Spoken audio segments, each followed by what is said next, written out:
500+ BNP এর অঙ্গ সংগঠনের নেতাকর্মী আজকে জাতীয় নাগরিক পার্টি এনসিপিতে যোগদান করলো। শক্তিশালী করার লক্ষ্যে হাতিয়ার আমাদের এনসিপিতে যোগদান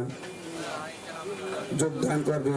হাতিয়ার উন্নয়নের ধারা বজায় রাখার স্বার্থে ছাত্রদল আগামী 10-15 দিনের মধ্যে দেখবেন ইনশাল্লাহ সন্ত্রাস আর ছাদাবাজ ব্যতীত বাকি সবাই দেখবেন যে শাপলাগলির নেতৃত্বে শাপলাগলির ভোট দেওয়ার জন্য সবাই ঐক্যবদ্ধ হয়ে গেছে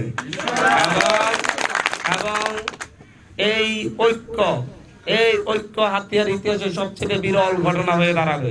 আবারও বলছি, এই একতা দেখবেন হাতিয়ার ইতিহাসে সবচেয়ে বিরল। প্রত্যেক ইউনিয়ন থেকে বিভিন্ন পর্যায়ের বিভিন্ন রাজনৈতিক দলের নেতাকর্মীরা আমাদের সাথে যোগাযোগ করছেন।